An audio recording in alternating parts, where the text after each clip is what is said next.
All right, last Welcome one. to E3 2017.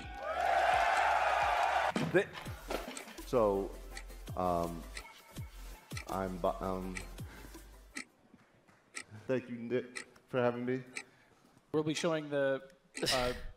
Yeah, we got nothing. I guess they did show the new Star Wars game, which I feel like people are forgetting is a sequel to Star Wars Battlefront. We got a lot of feedback. A lot of it positive, and a bunch of it Does a fantastic job of transporting players into the Star Wars universe for a big initial kicker, but the ultimately fades when you realize how light it is.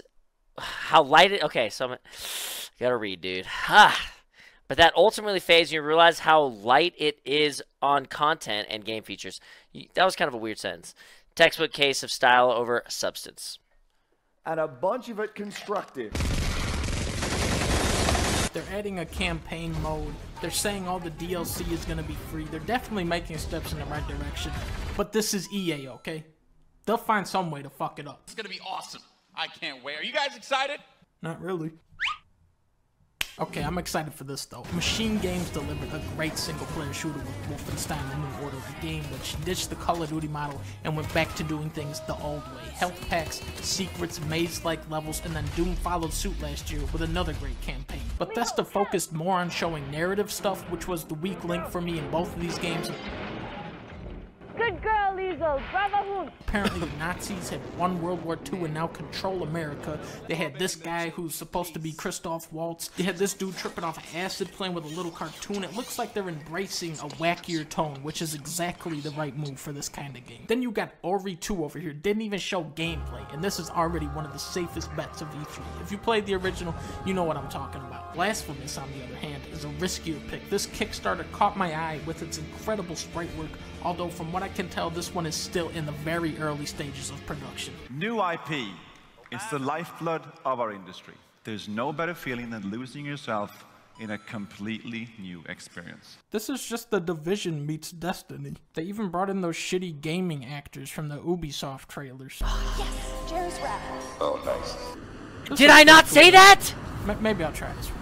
Got a new Kingdom Hearts 3 trailer. The concept of an action RPG with Disney characters is genius. On the other hand, a crossover between Final Fantasy and Disney is what the fuck? I hope they seriously downplay the Final Fantasy stuff here and deliver a story that's more Lion King than fucking Gilgamesh. You might be surprised. Oh, I hope so. There is so much potential here. Just please, Square. Please capitalize on it.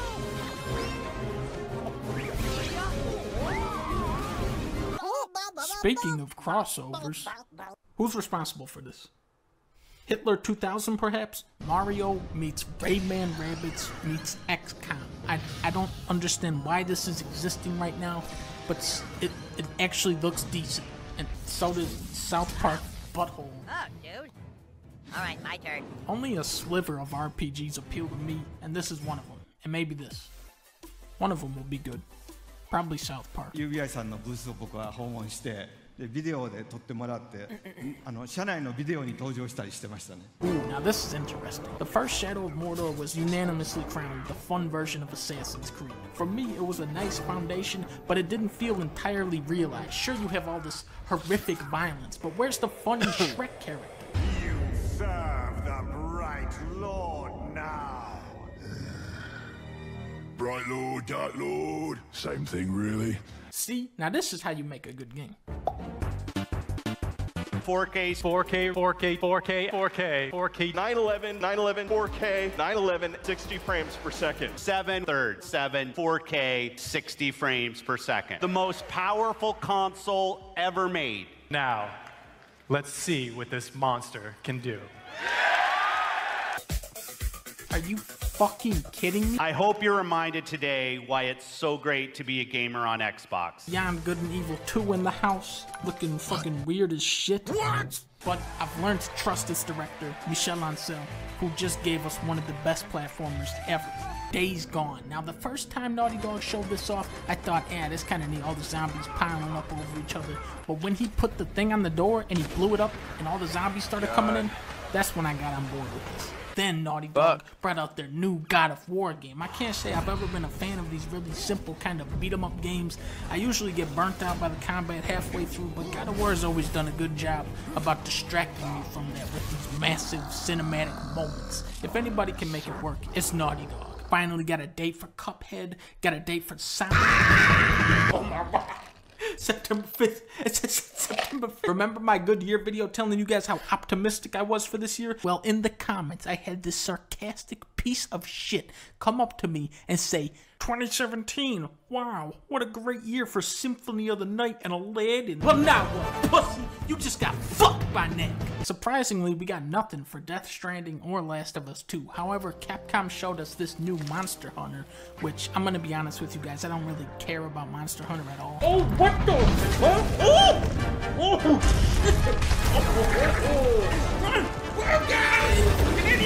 Monster Hunter has always been one of my favorite franchises. Spider-Man! Insomniac just gets how to make you feel like a badass. Are you looking at this right now? Do I even have to sell you on this? There is no doubt this will be one of the most mechanically impressive games yet, but what remains to be seen is how they handle the story. Will it be some choppy adaptation of the new movie or something more interesting, like an Arkham Asylum deal, where he takes on a bunch of villains, you know, Rhino, Green Goblin, Venom, Carnage, you know, Doc Ock, Mysterio, Scorpion, Sandman, Plant Man, Kangaroo, Typeface, Frogman, Fence Eater Man, Big Wheel. Come on, you can't have a Spider-Man game without Big Wheel. Blue Point Games, looking to give Shadow of the Colossus the visuals it deserves. I mean, just look at that. Wait a minute, saw a JPEG of Metroid. Okay, fuck all this shit, now we're getting to the real game. Nintendo. They don't understand marketing, they don't understand how to run a business, but they do understand how to make video games. Mario Galaxy 1, a hugely innovative game for its time that critics lauded as the perfect game. Then Mario Galaxy 2 comes in here and says, now that game fucking sucks. Boom, takes every idea from the original and goes absolutely fucking nuts with it. Level after level of joyous creativity. This game is so damn good, even the fucking water levels are good. Bam, Mario 3D Land, which trims the fat from Galaxy like the boss fights and replace them with tight, focused level design. Once again, refining these gameplay concepts to an even further degree. Then you got 3D World. Compared to most games, this is actually pretty damn good. Compared to these games, however, it's weak as hell. It had some clever moments, but was sorely lacking in atmosphere and inventiveness. Then you got the two kings. Mario 64 is my favorite game, period, and Mario Sunshine is not far behind. What really separates these games from everything else is how precise and satisfying it is to control Mario. The player is granted an incredible amount of freedom in how they choose to approach a level. You take a beginner, for instance, like this guy, you know, see how he slides down here, and it's actually kind of cute, really. Then you take a master of the game, such as myself, and, you know, I just jumped right past this entire part, because who the fuck's gonna stop me? No one. For Nintendo to come out and say Mario Odyssey is on this side of the fence is a pretty audacious statement, and since they announced it, I've been waiting to see it in action at E3 this year. So what did I think? The game is fun. He's a dinosaur? Fucking dinosaur level. I didn't know he could do that. Since when? Now what the fuck is he doing? Oh my god, he's a frog. He's this shit. Look at that. It's so fucking weird. It's so different. This game will be better than Act 2.